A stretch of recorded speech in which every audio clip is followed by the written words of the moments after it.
gonna start now. You don't need to get right. I mean, they are broadcast mics though. So in a radio station, if we were in a radio station scenario, like this. I would think it would be difficult to like work the faders and like put on records and stuff like that. You should see these guys. We've been to loads of radio stations. You should see how they do it. Professionals. Yeah, but I've used these before and not been right up at it. I got to admit. Yeah. I've also recorded a little music in my time, but hey. JCDC when we did he had a pop screen on it. And I was like back here, I feel like, but he probably just cranked it. I don't know. Yeah, that's that. I mean, how many times have we done? People have been known to tell me that I sort of have a Robert Plant type delivery. Yeah. When I sing, so like I have to be like 3-4 feet off the mic, or literally like just blowing components explode. Yeah. Okay. Like but that being said, I know that James Hetfield he carries a lot, and I mean I saw the Black Album. In the studio, and smell the glove, and I mean he's right up on that mic. So I mean, different strokes. That's all I got. Roy Orbison apparently when he sung like there's stories of him that people going Bono. Actually, they had the microphone in the next room. No, Bono. Yeah, Bono was in the studio when they did Mystery Girl. He covered the Big O covered Mystery Girl on that record that the Heartbreakers backed him on, and the Jeff Lynne record. Oh, yeah. And Mystery to Me, is it? No, Windsurfer's on it, yeah. There's that Robert Plant voice. Yeah. And apparently Bono went in there to see him cover Mystery Girl because he was, thrilled covering a U2 song, right? And was looking and you couldn't see Roy Orbison singing. Couldn't see him doing anything. He was just like, he's like this on a microphone, his body not moving, nothing happening. And then they was like, yeah, that's the take. Play it back, and there's the voice. Apparently, he's whispering. He's got such command of his voice. Yeah. Wow. I read an interview. Whoa. Mystery Girl is a U2 cover? I think there's a U2 cover, yeah. What? Yeah. His song, Roy Orbison's song, Mystery Girl, was done by U2? Sure, why not? I did not know that. I thought it was an original. Let's have a look here. Or if anything, I thought like George Harrison and Tom Petty, because it was post Wilburys. I thought like they all got together and like kind of helped Roy out with that one. Yeah, that was the whole thing. Because like, it's kind of funny. It's like She's a Mystery to Me, which is the right. That's or the are you one. thinking she moves in mysterious No, that's ways. another. I guess mystery was a big thing. Yeah, like in lyrics. In the 80s. Yeah. In other words, 80s? like it's all mystery. Like that's what guys who really like couldn't get a specific woman's attention would just call her very mysterious. Someone who wasn't interested in them. She moves in mysterious ways is cool. In she won't talk to me. Yeah. She's really mysterious. No, wait. Is it U2?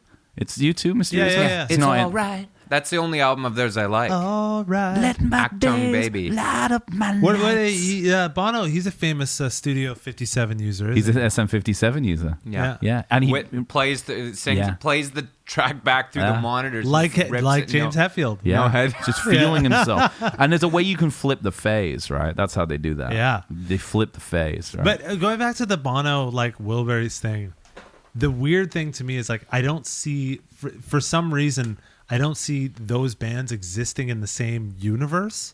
Like it's kind of like they're you know when there's a few bands that like don't have friend bands, like Steve Miller, like the Kinks, yeah. Steve Miller, yeah. There's these bands that like no they friend have bands, or Cat Stevens, like he's in his own.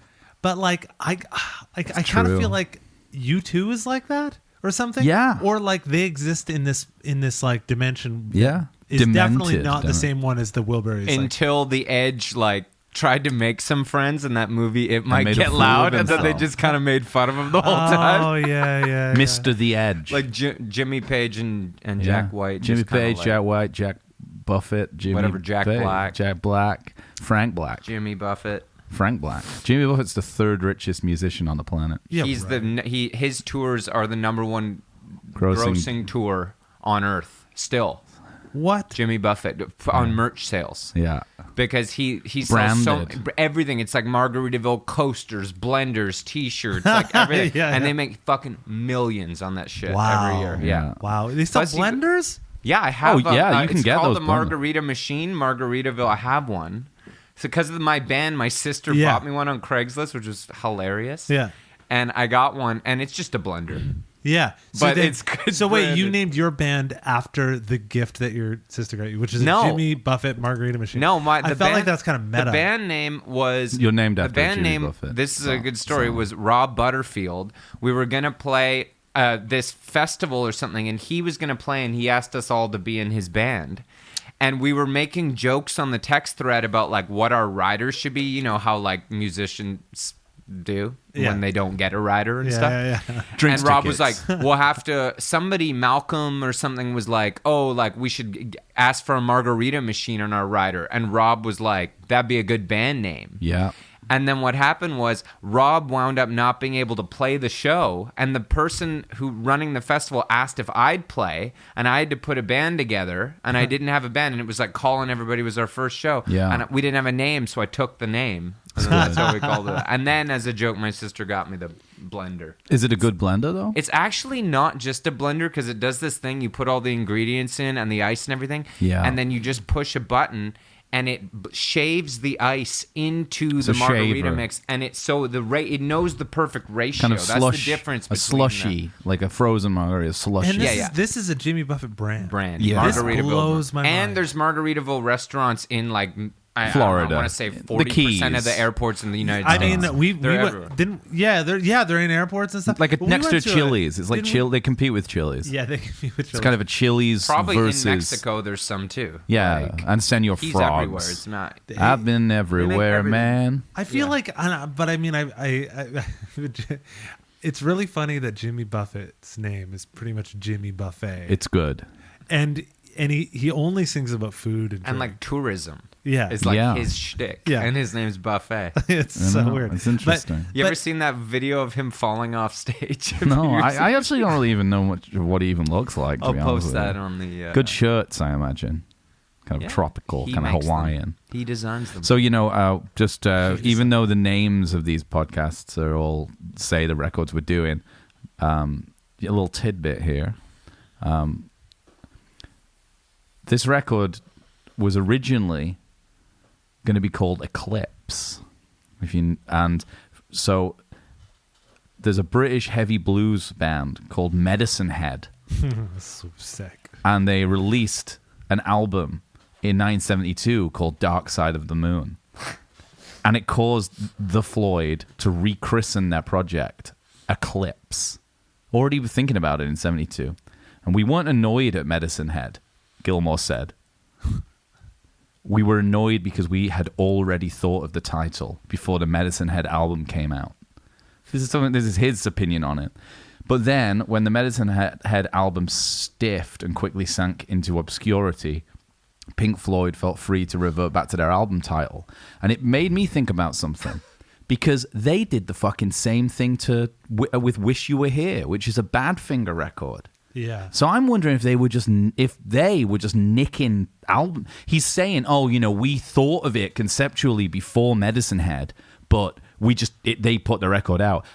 And then did say the same thing. Would they say the same thing about Badfinger? So was Gilmour just going around nicking really good album titles off bands? What is it with you Brits and just like all the best bands just like They love it. ripping shit off completely. All the biggest bands. Yeah. Were just like, even like to the Beatles and stuff. It's just like they love it. Like didn't care. No. It was just like free for all. It's like we're more popular than you. I think that's how it starts. I think rock and roll starts that way. The whole Chuck Berry thing. I mean, like the Great 28 or whatever that Chuck Berry record name. I'm gonna get killed for forgetting the name of that. That's what it's called. Okay. Yeah.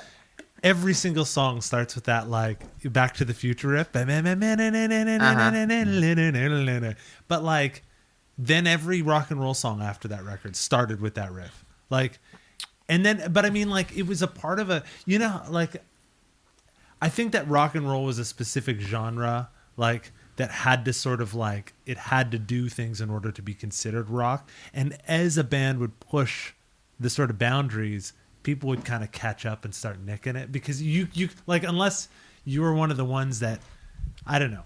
That's one thing to me to like be inspired by like a foundational thing like 12-bar blues or like a certain type of riff that's invented. It's another to like be like a band name their album that's like that's pretty cool. We'll just name our album that. Yeah, I and think like so. or like this band has like a riff that's like I guess I see what you mean, but like in that sense, Well, there's a of whole like like a riff. covers culture. Like it's kind of like Yeah, but Gilmore's a posh fucking And piece to of me, shit. it's like the isn't he? So- mafia or yeah. something. It's like the Like, mob we want being like that. walking into a restaurant and be like, "Pretty nice joint you got here." It's like I Yeah. think maybe I'll take this for myself. Yeah. Because they're just Yeah. like richer and more powerful. Yeah. It's like Pink Floyd walking. Yeah. in. It's like nice little joint here. It's huh? like what we were talking about Marvin Gaye and Wacko Jacko doing the same thing. Marvin Gaye with "I Want You." And Yeah. do you know the one fact? This was actually one of our fans messaged me. This Yeah. was that when Marvin Gaye stole "I Want You" from Leon Ware was the guy's name. Okay. He actually also is credited as writing every song.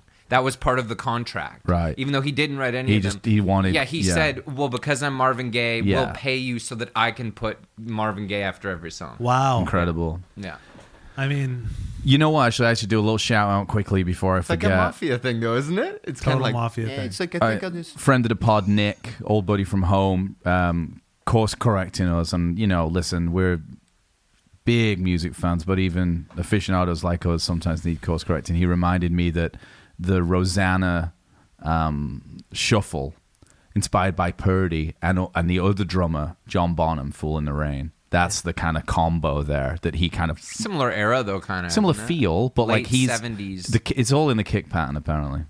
He switched up the kick pattern, so.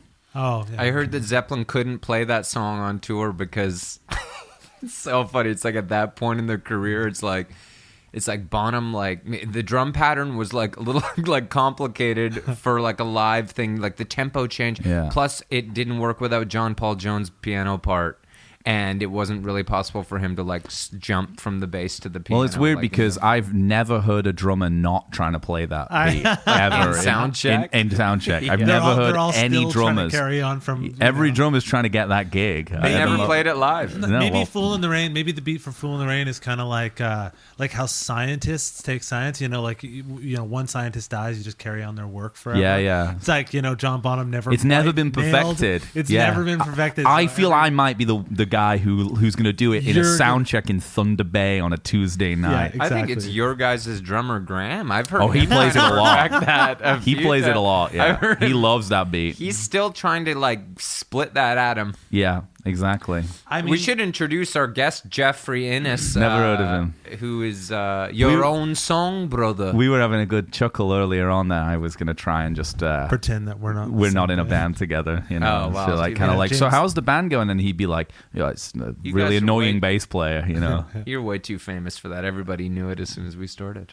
Well, this is the one that we're hoping, with having a Dark side. real famous guy in the room might get us, to Not that that you've Patreon. Pumping I'll it get on you the guys a few. Yukon blog. Yeah. I'll get you guys a few listeners. Yeah. Like, hey, Hey, don't it's worry like the about mob. it. Yeah. These guys are all I right. scratch your back, you Yeah, scratch mine. these guys. I've just got to say that I came up with all the best bits. That's like you're written into the contract. Yeah. Yeah, exactly. I mean that is in the contract. Man, I've spent. you guys like- signed that, right? Yeah. Can I? Yeah. The lawyer passed it. Well, I got passed the it email, over. but Yeah. I need my lawyer to look at it first. Yeah, and I mean, I'm gonna need my lawyer to look at it. So, Yeah.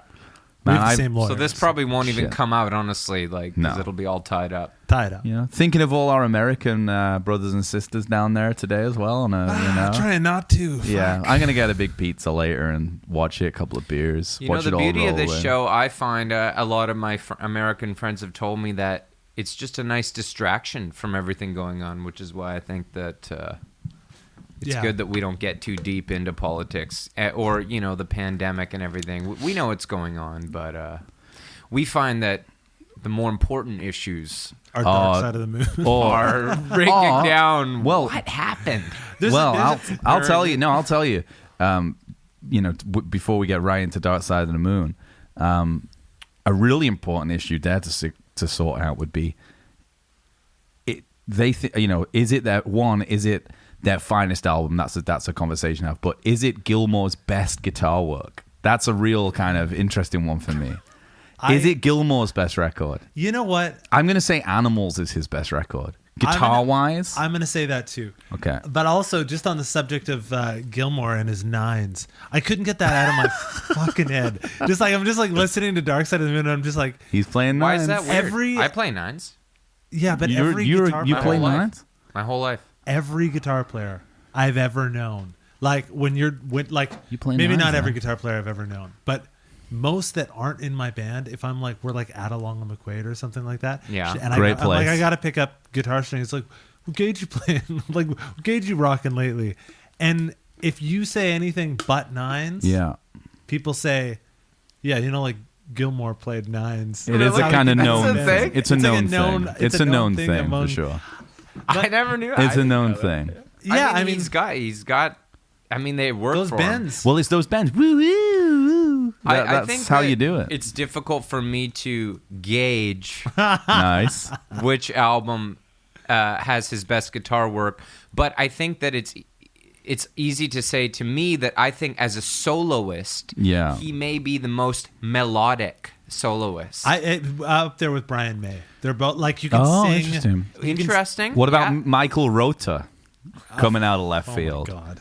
From- Like you can sing the solos. You can sing the solos. You can sing a Neil which Young is solo. Why I always think, yeah, you can, but Neil's more like Caustic. like he's jamming. Like it's Yeah, more yeah, chaotic. Like you feel them more. They're more But like Gilmore, you can sing them all, and they're also feel like, written. They feel they're also like notated. Written. 3 minutes long. Yeah. And you can still sing every fucking Yeah, note. yeah. That is insane. Neil. They're not written. Like I don't feel like with Gilmore. I feel like he like composed it or something. Yeah. Okay, but who's better at jamming in E minor and A, Well, that's Neil the or thing. Gilmore? Those are the two best jam groups. I think are Crazy Horse and Pink Floyd. Yeah, and they both do E minors, except for Pink They both Floyd do the- goes to the A major, Yeah, and Neil goes they'll to the A switch it up. minor. They'll switch so. up. You know, I was Same beat fundamental though. Always the difference. same Yeah. backbeat. And Mason never. I love how he never has any idea where he is in the song, and he'll play fills, thinking it's possible that they're going into the next section, and then they don't, and he'll just keep playing. And it's kind of similar with Crazy Horse, where it's like I don't know when this is going to end, and he keeps going, and then it's sort of at some point, They're just afraid in Crazy Horse. That's why. Yes. Yeah, they're all afraid they're of Neil. terrible. Yeah. But on the subject of that, I mean, I forget what song it was. I was listening to this record, Dark Side of the Moon. I heard of it. Yeah, I've heard of it. Well, you but guys there's keep talking about it, and so I think I might check it out. Yeah. there's this track where Nick Mason starts the song in like with it like a swing time, but like on the ride too. He's Yeah. like da da da da. It's the only time he only does one da da da, and then the beat straightens out. And like I honestly think I was just listening to it and I was like, I bet you they caught him just playing the wrong song for a second, and he quickly figures it out, and he goes back into his do do do do do. I love it. I love his drumming. Amazing. It's amazing. Yeah. It's the same on every record. Yeah, But it's amazing. I love it. I mean, I watched Echo or Live Pompeii. at Pompeii last night, Unreal. and it's just insane. Yeah. He's so wicked, and his setup just like no shirt. Like I don't think any of them have shirts on, do they? No, but- shirts off. Just- nine gauge, like oiled up, like fretboards and shirts off. I mean, our friend Luke, fan of the pod, was talking about David Gilmour being his teenage crush. Yeah, and like I he can is, see like, that. probably As a young man. the hottest rocker of that era. Proto Cobain, that guy. Okay, yeah, I like that. He's a He's proto. got those dreamy eyes. He has you know? got dreamy eyes. Doesn't age too well. I watched that documentary about them, and it's kind of like I've got a real Spinal Tap kind of vibe where like they're all kinda old. looks like a potato He now. does. He kind of looks like a Tory, just like a posh Yeah. Tory, like. And he's like in the documentary, like the making, like classic albums, Dark Side of the Moon. You know, Bezos owns them all, so you get them all on Prime now. He's like, it's funny. I think Jeff, we were talking about it, like how it's like, it'll just be like, he'll be talking like none of them are together because they're not friends at all, are they? So he'll just be talking in his like house, and then somehow suddenly he'll be playing the guitar and he'll play the solo, and then they'll fade in the track, and then it'll just kind of blend perfectly. And it's like, Roger Waters wasn't doing any of that shit. You know what I mean? Like, they're like, do you want to play this part? And he's like, fuck no. Yeah, On you the other got hand- this weird Gilmore body. You don't like him though. But you know what? I have to say that Gilmour, like listening to Dark Side and listening to like Wish You Were Here, straight up blues. If he was in any other band, So they would just be like, yeah, it's But he's true. a far better singer. Like the album would not be as good with Waters, That's even though true. they say Waters Waters has made it very vocal that he actually was the mastermind behind Dark Side of the Moon. He's like, even though David sang those songs, that was my brainchild. Yeah, like they my, do that he's now. said that It's so true. many times. He wrote the whole thing. Sure, but would not be nearly as good with him singing. Like Breathe in the Air, when that kicks in, that his like breathe, his beautiful, I mean, that's everything, man. That's like you're stoned in your car when you're 16, up on the thing, and that voice Also, comes across, and you're just like fucking just trips. So if it was Waters, breathe, like his like, you'd be like, He's Yeah. angry. I like his angry But, vibe. you yeah, know, but it's not. He gets to me, man. He It's gets me. utopic, man. It's like Pink Floyd, true. where they're the most singular band in the world to me, is in that they like, it's almost like they're like from some other planet, in that they write this music that feels like it's like the soundtrack to this like paradise that exists somewhere else in the universe, which is why I thought it was awesome that Jodorowsky wanted to use their music for Hell yeah. Dune for the good planet, because it's perfect. It's like this utopia. Like Echoes is the perfect example Yeah. of all those lyrics, like across the field and everything was green as submarine. Yeah. Like all that stuff is like, you know, it's there's nothing that sounds like it. And I think Gilmour's voice is a part of that. yeah. But didn't Richard sound. Wright like he sang some stuff, and isn't it of a similar timbre? Not on Dark Side, but He does like, the high harmony. He yeah. got shafted, didn't he, Richard Wright? brutally. Big And he time. A lot got of kicked that. out of the band. He got kicked out, and they just pretended he didn't exist. He got kicked out of the band, and then he got hired back as I like know, as an like auxiliary guy. Auxiliary guy, but you're but not back in in the officially. same record. I know. Like he got kicked out like before the wall started, and they're like, "Hey, come on back. We'll pay you like a couple $100." Like, But you're not like officially a writer on this record No. anymore. it's crazy. All that being said, James, you are right when you texted me the other night and you said that Waters gets you in a certain way.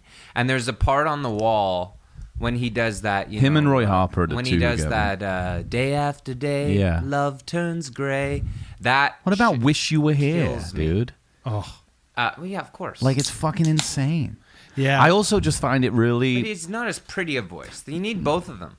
Yeah, okay, Beauty and the Totally. Beast style, but like the... Like John and Paul. Sure kinda. it is, but like... And it works in a similar sense in that, like, Paul has great songs, but John will get you. yeah. You it's know? true. John It's will true. get you, and he'll get you on every record. Of course. Of course. It's kind of funny. He'll put an All My Life, you know... But on, those songs on obviously Brain Damage, Waters, it's perfect for his sort of like deranged. Well, vocal. I- it's like The lunatic. he kind of inspired that whole sort of like diseased, Nah, demented man. thing that He- which is in a good way. He missed Sid, dude. Like, he just That's what I fucking mean, yeah. missed his fucking best friend. Like, and Gilmour wasn't friends with them in the same way. Like, he just misses... He's obviously mad at his dad, you know, like, for Right. shit and that generation. But he just... So much of that, like...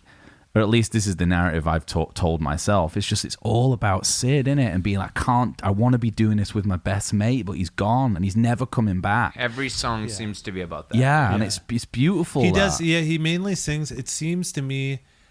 I mean, Waters' lyrics. I He mean, just misses this his is a best great mate combination, on that though. record. But like Waters' lyrics, Gilmour's voice, great combo. Yeah. Great. But there's Sure. there's a thing that like I was listening to this record, Dark Side of the Moon, and Okay. I'll check it out. I Okay. will. and the lyrics of that record, like I just can't believe, first of all, that these are sort of like original lyrics. Like some of them are so good, and I'm like, these guys are in their 20s singing about this shit. It's super. It's just wild to me. It's so like. And I also like how they put "in the air" in parentheses on breathe, breathe, in the air. They're a very nice, unique group. Whenever I listen to them, I think there's no other band that sounds like Pink Floyd more than I think that with other bands. Yeah. What about... sure. Do you think they're the band that sounds the most like themselves? Then? Yes. What about Led Zeppelin? No, I think they're way more singular than Led Zeppelin. I think so for sure. Like I think Zeppelin are really up there in that conversation, but Floyd, it's like I can't even imagine another band playing a show with Pink Floyd. Like it's like They with are Led on Zeppelin, I could see like a bill with Yeah. like Led Zeppelin and like Deep Purple Okay. or something. I Yeah, could see yeah. that like being like okay, like but with who the fuck opens for Pink Floyd? Like Yeah, how it's- does that work? Well, Like, maybe Alan Parsons Project, and that would Yeah, be the only one. but there is more than a partial lineage there. how about this? Yeah, if it's true. Led Zeppelin and Pink Floyd are on a bill together, who's the headliner? Pink Floyd, 100%. Yeah, I think don't know about I that. think they're big. I do That's not true. know Yeah, yeah. I about don't that. know. Yeah, You but I just- mean, I'm just thinking they're theatrics. But I guess if you just sort of take all that away, I mean, Like I'm talking earlier date. Yeah, maybe at like like late How- 70s Floyd, but like early 70s Zeppelin for sure. but how does Pink Floyd do? Like, do you think that it's possible for another Dark Side to ever exist? I mean, it's such a People don't have those people don't have the listening, and this isn't even a criticism. This is just shout out to my late and great friend Peter who just passed away, and I spoke to him about this. An old gentleman and a great mentor and resource in terms of living through these times, very much as an adult. And he just said that, yeah, it's to do, these records were just there within the consciousness of the time, and you didn't even necessarily have to be committed. It was just like going to the cinema. It's like it was an experience to sit and listen to Dark Side of the Moon as a record when it came out, just as it would have been still with like Thriller even, and CDs kind of changed that. Gave you an opportunity to skip things, the experience of listening affected by the medium that you listened on. And yeah, like it was just a psychedelic time. So I don't think you could Well, I ever was have thinking that. And that's probably what makes those records so good. But I was thinking that, but then I was also thinking they still sell a fuckload of those records. People are still listening to that. This is what I was just about to say, Okay. is that the reason there will never be another one is because I don't think people really realize how big a record that was. Yeah. In that, like, the most incredible statistic in record sales in the history of music, in my opinion, is that Dark Side of the Moon, Yeah. Thriller has nowhere near this. Any Beatles album, nothing near it, was in the top 30 best-selling records For, like, eternity. for 35 years. Oh Yeah. my god. So in 2001, Dark Side of the Moon was still in the top 30 best-selling That's cool. physical records or anything in the world. And if you were that band, can you fucking imagine a bigger compliment than if you were like, I think we probably made a pretty good record. If 35 years later, their kids, their nephews, whatever, are still going out and buying this thing. But like- it's funny because like we all had our individual experiences with it at some point in life, and there's probably a story that leads to that, like how we sort of discovered it. I mean, for me, usually involves drugs. yeah, And like Juvenalia too. Yeah. like. but also maybe some like, I mean, for me, it was kind of interesting. It was like the kids in grade 9 who were listening to like Tool and Korn decided in Sure. grade 10 that they were going to System of listen a to Down. They were all wearing Dark Side. Yeah, System of a Down. They're all wearing Dark Side shirts. Like, Yeah, yeah. And I actually like sort of resisted listening to it for that reason. I was like, I'm not sort of a smoke pit like pothead guy. Like I don't, I'd rather More of a meth guy. more of a meth guy actually. yeah. Yeah. But More of like a But- speed, like mud vein kind of. yeah, I was wearing a mud vein at the time. Yeah, yeah. No, but my friend, like who I really trusted, like we listened to the same kind of music. We made music together. He was just like, you know what? I think that you should really check out Dark Side of the Moon. He's like, I've been getting into it, and Cool. it's pretty awesome. And I'm like, I trust this guy. I realized- and I did, but it blew my mind. And then but it's kind of funny though, it being one of the highest selling records of all time, the fact that it's just not everywhere all the time, and we're not just like as kids, I wasn't at 15 years old like, oh, I'm already sick of Dark Side. I had to discover it for myself, and Yeah. I imagine that there's a lot of You had to people break on I through. think like just Yeah. You kinda everybody had to break owned on it, through. right? Because it was like it's still like as corny as it sounds. It's still like when it's when I've had a party or something and it's 1:32 in the morning and you're kind of sitting around and everybody's like getting ready to go home and you're like, what do you put on? It's just like kind of still a trip. to Give throw on everyone Dark Side of the Moon. give It's everyone like left I'm some 37 GHB. years old Yeah. and I'm like, it's still. Anyone who's still there and put it on. It just puts it, yeah. And it kind of clears the room. Clears the room. Did I Yeah, it's a good record to to listen to. It I'll is clear good. the ver- No, I but think if I you was got a sick- good I stereo remember- system. People are like Yeah. a bit residually drunk and stoned, and Yeah. they're sitting on your couch, and you just put it on. Everybody's kind of like, they'll just kind of. It's a chill. weird one too, because you kind of like, I've been in that position where I'm like, I kind of want to put on Wish You Were Here or Animals or like Echoes or metal, and like when you go for the dark side, you're like, oh, should I? Right to This the is weird. jugular. Yeah, it's Man, kinda, I'm thinking about it now. Like, I remember the first time I listened to it. I would have been like about 16. I had a girlfriend, and I was in her house, like in bed, but very like very clean. So I wasn't being PG. Yeah, very PG. But we were like lying. She was a painter too at the time. We were like lying around, like, and she put Dark Side on, and I remember like being like, this is fucking it. You know what I mean? I've like fucking done it, man. I'm like, I'm so bohemian. This I'm is listening to like an Al Stewart song. Like you're. Yeah, this I'm way. in. I didn't tell Jeff. I had a really weird dream after watching the classic albums, the Dark Side of the Moon album, and where I like. I woke in my dream. It was like I was in like some kind of like market, British market, like an English kind of old town market, and I saw some Neve 1073 preamps in a stall, and I thought, "Fuck, it's amazing that they're there." And then Al Stewart was running like the stall, but it was full of vinyl. He was selling vinyl. I was like, "Whoa, it's crazy! That's Al Stewart." And so I had to like be like, "I'm a big fan of yours. Like, you're a cat man. Like, I love it." And Time Passages, and I was sort of like, great saxophone solo, that kind of stuff. Actually, made me think about segue I'll do in a minute. Saxophone solo on Floyd, man. You know what I mean? On Money. Yeah, or but Us and Them. Yeah. Us and So and then in the dream, I was like really aware that I wanted to like try and ask him how much these Neve pre's were, because they were for sale. These 1073s, beautiful air band, good for everything really. And I saw him get into a van with Alan Parsons, and I was like, "Fuck, that's Alan Parsons." And this guy just like was like, "They're not for you," and just laughed at me. And then I heard Al Stewart say, "That's Miami," and I guess that was like his name. And then, but then must have put some like lav mics on him or something in my dream, because I could hear him as they drove away in the car. And Alan Parsons said to them both, he wouldn't even know what to fucking do with those preamps. Whoa. And then I woke up. But it's kind of funny. I also really like that you meet Al Stewart and Alan Parsons, and you're still just in your mind trying to figure out a way to compliment them so you can get some 1073s. Yeah, man. I mean, yeah. Like, you're like, I wanted that wooden kind of feel, that wooden Neve feel, Neve-y. I mean, I get When it. I saw Al Stewart last year at a little community theater on Friday Amazing. Harbor, probably 80 people there.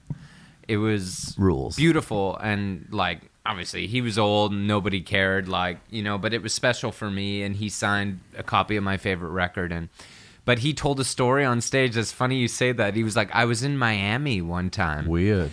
And he was like, and I was playing a show, and this woman came backstage, and she was talking about like my records and stuff like that, and she was like, she was kind of drunk, and he said she was going on, about my brother, he gave me some of your records, and I got into them, you know what I mean? He's a bit of a fan, you know what I mean? Yeah. And he was like, oh, cool. And she was like, yeah, he loved you. And he said, oh, your brother sounds like a cool guy. Is he a musician too? She was like, yeah, he was in a band or whatever. And then he was like, oh, that's cool, And they talked for a while longer, and then she left. And then he found out later it was George Harrison's sister. Wow. Whoa. Who was there. And he said it was the trippiest thing, because he Far was out. like, the fact that she was just like, yeah, he was in a band for a while. That's what she said. Amazing. He was, He was in a band he was in a for a while. band for a Well, you know while. that the Beatles are on Dark Side of the Moon. Are they really? Yeah, there's an What? orchestral recording of Ticket to Ride that was being recorded in Abbey Road at the time, that's on like the end of like one of the songs in the background on Dark Side. Crazy. And Paul McCartney was doing Red Rose Speedway in the fucking C room or whatever. How? Because Alan Parsons also produced that. Yeah, so he's doing that in the other room, and apparently... It's called Speed, buddy. Yeah. Apparently, Jesus. they, when Roger Waters was like going around getting everyone to go like, I'm not scared of dying, me. Yeah. And just kind of asking people their thoughts on death so he could put it in A Great Gig in the Sky. You wanted to like get, there's like a famous like guy on it is like just the doorman or something. Just like normal people, roadie, crew and stuff. Apparently they asked McCartney, because McCartney was there, to be like, can you do this thing I want to put on our record? And it was just like McCartney couldn't be serious. He was like, I don't really mind that I'm dying, because he's just not capable of being serious. And Roger Waters obviously just being this so like sort of feral and cautious, just being like, it was shit. I couldn't put it on. I wanted to have McCartney doing it, but he's just doop-de-doo. I know, just 4 boys in a van. It's not really worried about dying, me. To be fair, I mean, everybody's trying to get something out of Paul, aren't they? I know. Give the guy a break. But also, he's chewing celery and carrots on the Beach Boys record. Leave the guy alone, for God's sake. Paul is just in the other room making a record with Linda, me. Paul's so I'll never amazing die. to me. I'll never die. I don't think I'll ever die. I don't think I'll ever die. I'll live That'd be forever. nice. I'll live forever, I'm living me. forever. Yeah. I think I'll live forever. And he did. He did. And he is. And I have meatfreemondays.com. You can do it. Say it, I'll be please. touring when I'm 85. I'll be better when I'm 85 than I was when I was 20. No problem. Come and see me. $250 American dollars. But It's 1974 right now, Roger, but in 2021 I'll be touring America during coronavirus. He can't be serious though. It's No, like, he's not but especially during that time, just like 4 I've been guys in into a a band. Ram phase. I was listening to Ram and Yeah. Band on the Run. I gotta say those never Wings heard of records it. that No, aren't hot Wings take. records, Listen to this hot take. Okay. Listen to this hot take. those Wings records that aren't Wings records. I'm pretty sure Red Rose Speedway is just Paul McCartney. It's called Paul McCartney. Band on the Run is Paul McCartney. It's not Wings. It's not Wings. Ram is Paul and Linda McCartney. So Ram is Band on the Run. There's a band on it. Yeah, but it's just, but it's just not a called Wings Paul record. No, it's not. Yeah. So I've been thinking. No, it's Yeah. not. It's not? No. Oh. And then, so I'm thinking all this time when I'm saying to people that Wings are my favorite band, and they're like, nah. I'm sort of thinking maybe they're right. They're thinking that we're just talking about Back to the Egg. That record. Yeah. Speed of Sound, of course. I liked when it had the Speed of Sound a Yeah, lot. but that's a good one. And Back to the But Egg. Wildlife, maybe they're thinking we're talking about. Kind of sucks. My Couple baby. good songs. Chickens out at night. I noticed you on that SM7 that you're using for the first time. Slightly, you do sound a little bit more like Michael Jackson than normal. Yeah. I think You're trying to get me to like sing some Michael. No, it's not going to work. human nature. You know what's Why? do me that way? Just in the Sandler kind of middle. You guys catch Hubie Halloween? Oh, New hey, Sandler. I started it last night.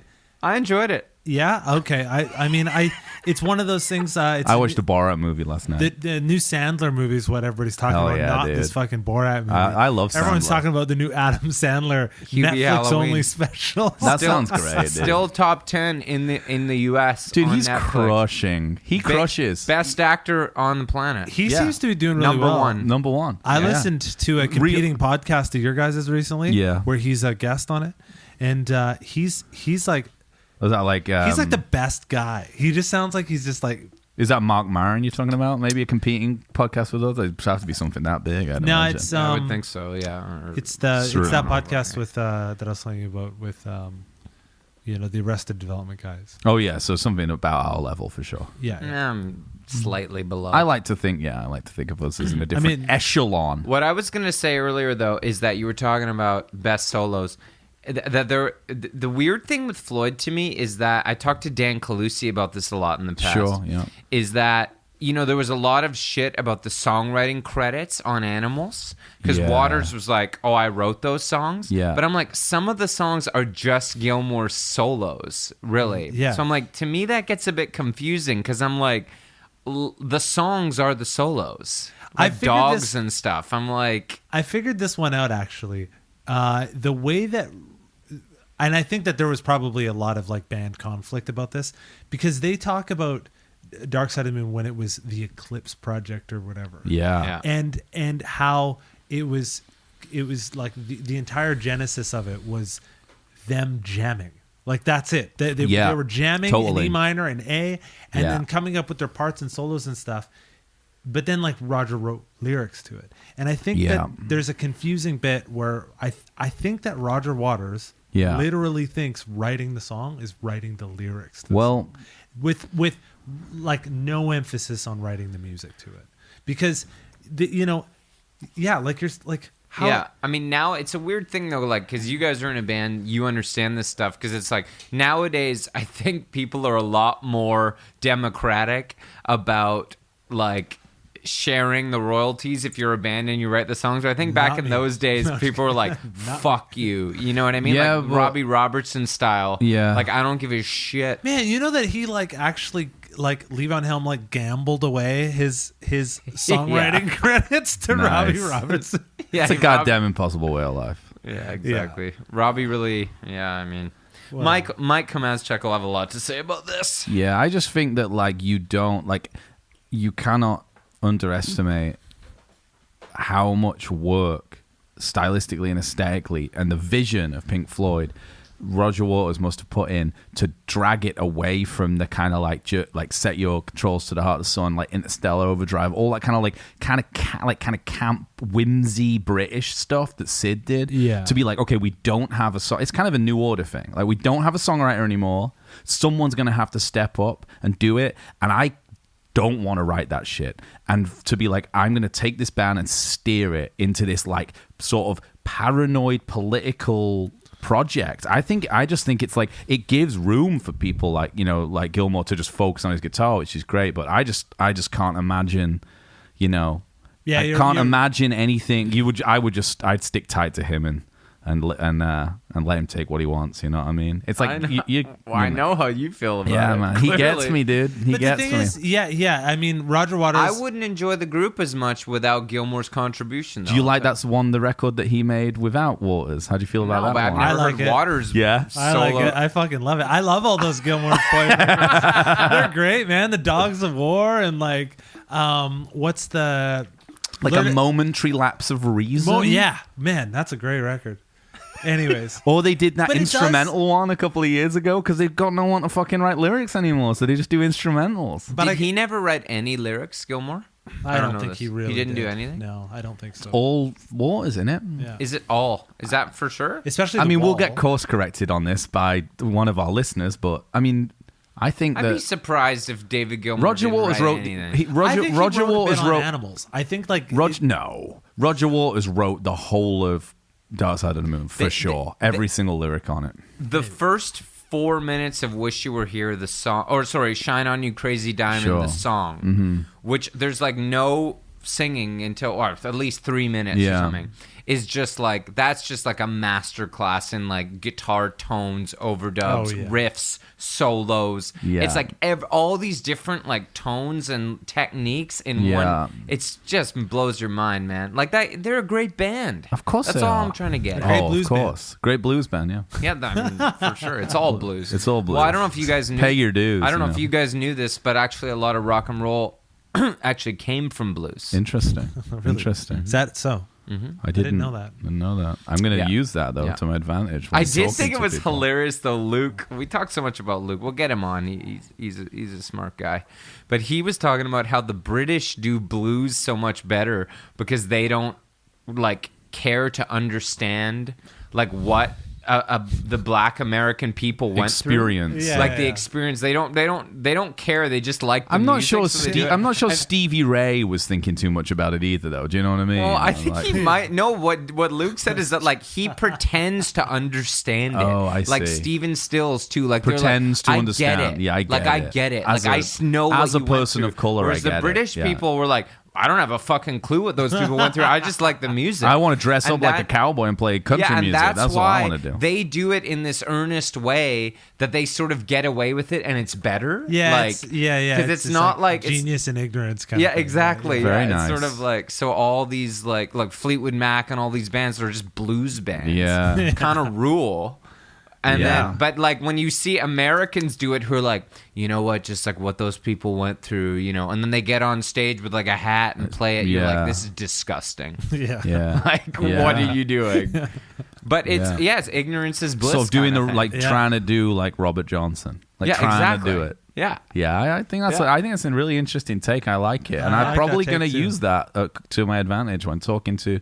You could do it. You The could, female of the because you're- species. because you're English. I could play blues. Is what You you're could saying. be like I we could can't be- do it. We're too close. You're too close. Well, even in Canada, I think the so. legacy. What about there's some great Canadian blues artists. That blind guy, Well, I just Jeff wouldn't. Healey? Jeff Healey. Is he he's- Canadian? I don't know. Maybe Fuck he it, is. I don't know. I don't think he is. Colin James. Colin James is. Yeah. He's pretty bluesy. Is he isn't he? Yeah, but Great, though. it's so bad. What are you What are you talking talking about? You told me you like that stuff a lot. You said that's original, kind of down on the range. Oh yeah, down home kind of Robert bluesy Cray. Robert Cray stuff. That's Traditional. like traditional blues. Is more blue than blue kind of stuff. Anyway, I wouldn't dare. But I'm just saying, you could play the card. Oh, I'm English. Yeah. Well, you know what? Actually, I saw the other day someone. I can't remember what it was. Someone doing like "Swing Low, Sweet Chariot." Oh, it was our buddy Tim from Hey Rosetta, and I was like, "That's a tough one," because that's exactly. I was like, "That's definitely a slave song," and you're singing "Swing Low, Sweet Chariot" like to like galvanize people. I was like, well, I don't know. That's maybe one that I wouldn't touch. But I guess like there's others like that, in the There's past. a lot of that's a thing now, right? These kinds of groups that do like these What, sort like of, Lean On Me, the Canadian? Do you ever see that? Was Johnny sent me that last night my and just God. said, it's over. I'm gonna kill myself. Yeah, I mean, we've both given up almost music. Killed myself when I watched it. Yeah, It's like, what was it for? It was It's like just for, like, it was first like Red responders. Cross. It was like a Zoom like cover of Lean On Me by Bill Withers in honor of Bill Withers, all the money going to Red Cross for like coronavirus. But it was like, it opens with Justin Bieber clutching a pillow, singing with auto tune on, like perfectly put Sometimes in together. my life, like doing, Wow. and then like Then it Brian go- Adams, Brian Sarah Adams, he McLachlan. mixed it. I heard. Yeah, Brian Adams. I heard he mixed it on his the Neve board at the warehouse. Sounds like there's, shit. There's only Sounds like 3 of them in the world, absolute and he has shit. one of them. It sounds so bad, too.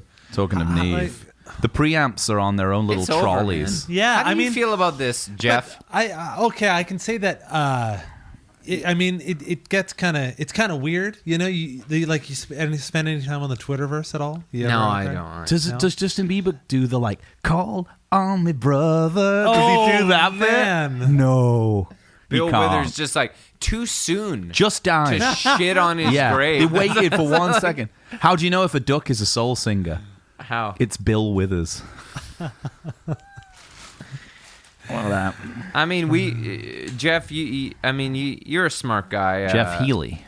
We I'm not. we do this podcast I'm because not. we're I'm sort not. of I'm not. we're realizing that music is Finito. kind of finished in this You know- world. How do you feel about it? Okay, so I was just thinking something. Maybe this In the is mainstream. This is sort of a completion of my thought here. If you think about like the blues or like whatever. Oh, Which I you've do got think me. about- Oh, yeah, all the time. It I kind do of a just lot. ends though. I live ends it, in, actually. Like 84 Live or in it. something or whatever. The Blues blues ended in 84? 1884? 1884. No. But like the sort of evolution of that kind of style of music, I guess. It Sure. kind of sort of ends with The pentatonic scale. it ends. What with about like, Blues Traveler? but it's the What about same, Jack same White? sound, really. Yeah. But Jack White's like a Tone King. Yeah, the but Tone he's King. like 60s. I'm thinking about saying Jack White. That like Ah. Stevie Ray Vaughan is probably Oh, the last- newest version of the blues. Oh, he's the He's Right. the yeah. Well, Steven Seagal. I'm Is it newer than that? I mean, is I it- like- loving where this is going. Yeah. Please continue. okay. So, Certainly.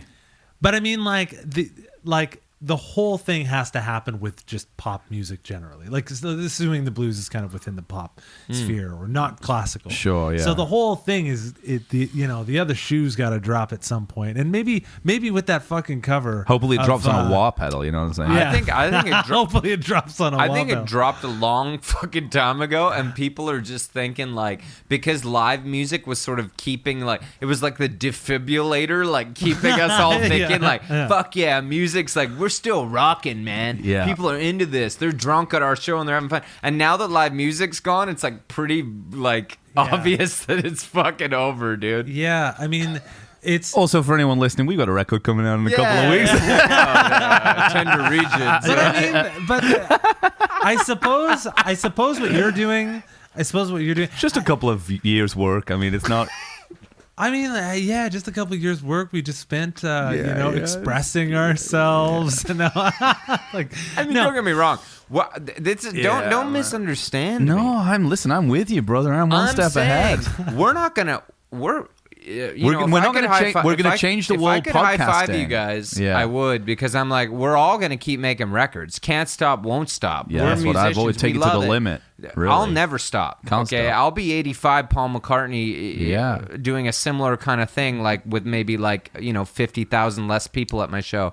100,000? I don't know. I mean, he's played Nebworth to like 3, I think. Okay, well, I don't know. Then 299. But he also played the Cavern. 899. We started a Cavern Club. We were the Cavern Club. That's just playing there. But what I'm saying, we're always going to keep making music. I just mean that, if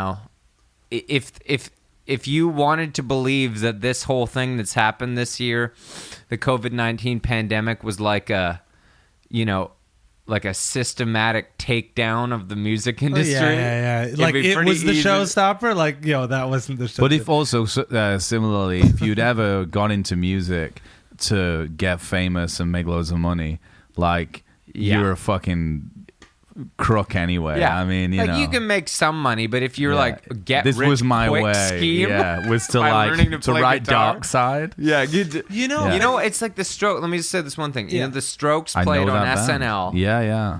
The other day, and this is what kind of drove it home for me, is they weren't very good.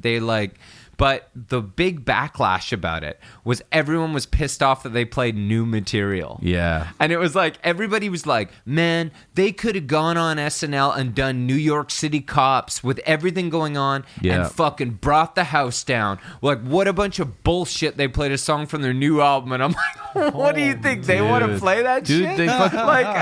and that's why I was like, the world could not care less about it's a nostalgia rockers project. Over 40 playing new material. Yeah.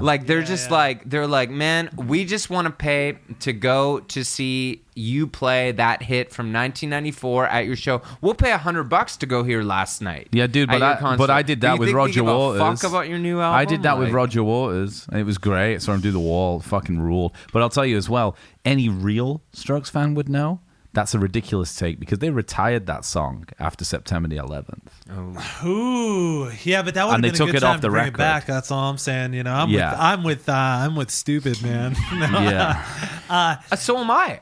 That's what I'm saying. I respect them doing the new material, but I get why nobody wants to hear it. But that's not a modern thing, though. Can you imagine? Yeah, Montel Jordan played This Is How We Do It twice at concerts. No, that's not what I mean. I mean, no one wants to hear an artist over 40 do new material. When is that? Leonard maybe Paul Cohen, McCartney dude. or Leonard Cohen, or Paul Simon, maybe Paul Simon. I mean, people still got to hear that he was over 40, right? Was he really? Quincy, when he produced Michael Jackson 51. I'm holding on to all these things. Full Moon Fever. When was Graceland? 89? It's CD, start of the CD era, I think. Harvest Moon. Neil must have Certainly. Time Out of Mind. Time Out of Mind, that kind of thing. Kind of feel. Kind of a 90s revival of the... That was it. That was the end. That was the end, I think. Yeah, I read since the 90s, no one was wanting to hear your fucking midlife crisis record. Period. Except for, the Flaming Lips. Yeah, we hold on to those guys for sure. We gotta hold on to those guys. It's fine. What about Al Stewart? Everything's fine. Hey, we're all okay. Everything's fine. There's nothing's really weird's happening. Okay, I read about... But maybe this is just a sea change, though, right? I'm always trying to remain hopeful that it's just not the end, because it's always the end. People want things to be the end, and it's never really just goes on forever. I just think music is niche. Especially rock music. But why not? No. I mean, you say that to protect yourself, I think. I feel like acting and music, or those arts specifically, there is sort of this, prerequisite like idea that it's to get famous or to make a lot of money, but like no one expects that of any other job. Like if you go to like Yeah. or any other hobby, like if you're a potter or Yeah. some other shit, or like no one questions you for wanting to just do it for the sake of fucking doing it. So maybe this is a good thing. It's like music's a beautiful thing and people should play it and they should have fun doing it. You don't need to necessarily kind of... It's not niche either, because we're talking about Dark Side of the Moon, which is what, the 4th biggest selling album now. of all time? Well, it's only niche until like, you know, like Mumford and Sons comes out or like something. And, you know what I mean? It's like country music's niche, man. No one's ever going to make it we're making like country music for like as young people, and like we're like earnest songwriters, and then a band will just go bonkers. Yeah, it happened with like Tobias Jesso Jr. People be like, no one's ever going to listen to Nielsen, and then he fucking releases Goon, and it's like a monster record, and suddenly Adele needs him to write songs. Niche, so that record. I mean, he wrote. I don't think it is niche in terms of what he's a millionaire and bought houses and shit. We've differed on this. I don't know if we're gonna agree on this, so we should like. Certainly not going to be able to hear you talk. That's for damn sure. I guess I don't know. I'm gonna start sounding like a snob soon or something. So You know what? like I think that like music, You already like do, buddy. Yeah, you're already there, man. I Don't worry Yeah. about it. I love you. If you think Goon's no good, I mean, no, not that. I just mean I don't know that like. Yeah, Mumford and Sons, you know what I mean? Like, it's a bit formulaic, like this music. People who are in it for the art, who are, like, digging into something, trying to, like, reference the past and create something original that they feel... And I'm sure that those bands do, but, I mean, to me, I don't know. It's like, at some point, to me... people kind of gave in to the man or something. That's what I feel like happened with music. That like You feel like that's happened before and we kind of overcame that? Yeah, like I don't know if we did. I feel like it happened that like it was always this thing that it was like the artists and the musicians against the studio, against the labels, against the big companies. This is the way it worked. Yeah, and then yeah. at some point, I think maybe the late 90s, early 2000s, after grunge, all of the record companies were like, okay, we're going to try to throw the lasso around this and get control of it again. And we're going to try to rein in what these people are doing and be like, you can make a lot of money if you make music that sounds like this. Yeah. And then they got all the radio on board. They got MTV on board. They got everybody on board. And everybody kind of downloading started happening. All that stuff started happening. And people started to care a bit more about their bottom line, about like, I know that if I make the same record that I had success with, Right. that I'm going to make money again. So I'm not going to fuck with the system here. Yeah. I'm just going to keep making that music. And I think that we've sort of seen like exponential growth from that to the point that people are playing live shows where they recreate their album. They're afraid to mess with the way it sounds. They're afraid to sort true, of yeah, challenge yeah. the I people agree. who pay them. But I mean, that's everything. Like that's like a bit of a QAnon energy. Also, from hey, here, man. hey, James, I've been meaning that Johnny just kind of Kinda reminded me of paranoid, something. kind of like, you know, there's some kind of like puppeteers like running the strings. I mean- I don't know. I had tickets to see Tame Impala at Rogers Arena, man, and like, you know, But I gotta tell you, James, Johnny just kind of reminded me. We're talking Yeah. about this ultra commodification of music and stuff. yeah.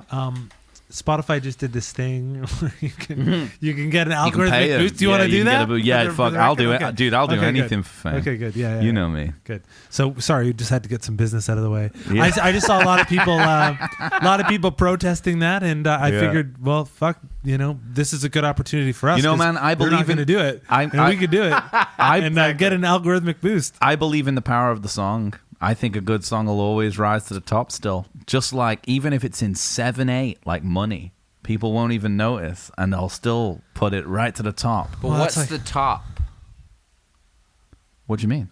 Like, The what do you mean charts. rise to the top? I think that I just have an optimistic view probably of like, I agree, but you know, I I just think mean- I think good songs, you know, with a bit of luck that can capture, you know, people's the imagination. Yeah. Imagination.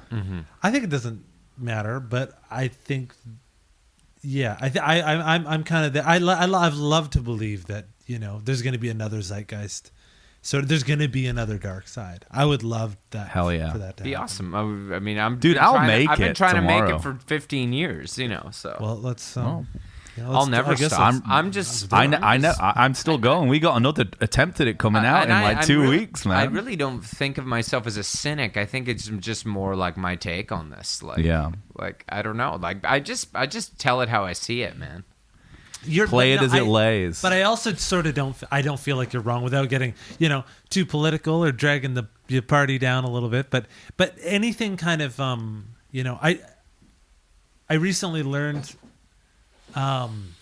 So there's been this kind of debate for a little while whether or not it's our like opinion that things were made better once upon a time, or if it's like this sort of phenomena called survivorship bias, which is we just think everything was made better back then because only the good things survived, and now we're left with this really good stuff.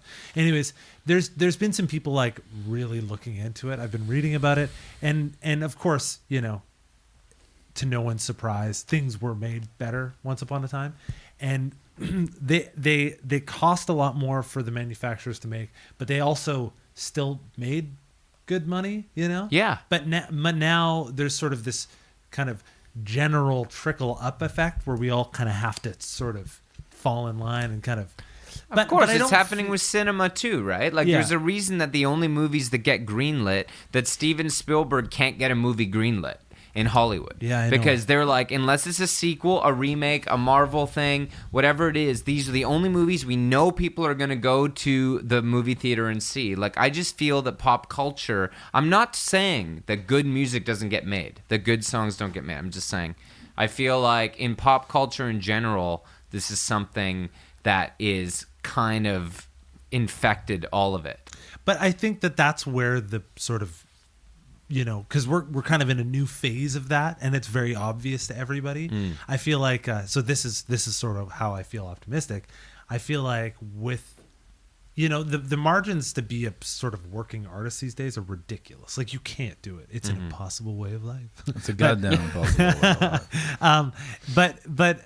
But I feel like sort of without that sort of pressure, or without those sort of burdens of people are just gonna say, fuck it, well, I'm not gonna make it a living, then I'm just gonna do whatever I want. Sure. That's where the zeitgeisty stuff is gonna happen. Yeah. I think there's people that are And gonna it'll just weed make out beautiful. the people who don't actually want to do it. Exactly. Yeah, of course. And I think that this year has really done that to an extent. Yeah.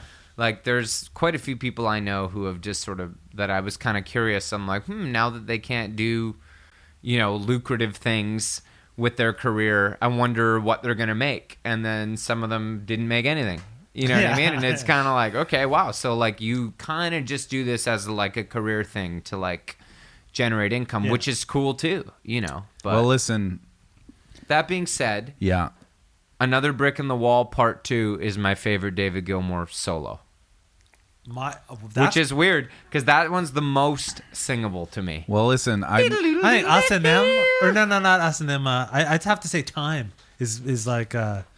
That's like that. It's fuck, man. That's such a good solo. I just wish that it was possible to go back in a time machine, take along a McCoy employee with one of those super strats, some 9-gauge single-use strings, and see what he could do on those sessions. Because I have a feeling, particularly from going into the Vancouver location recently, there's a couple of guys on that shop floor who would have a pretty good go. Couple top guitarists. And I want to say this, because what amp does he use? Sorry to interrupt. no, I want to say this because we're running over and we want to keep this consistent. I was going to say, and never doubt that a small group of thoughtful, committed citizens can change the world. Indeed, it is the only thing that ever has.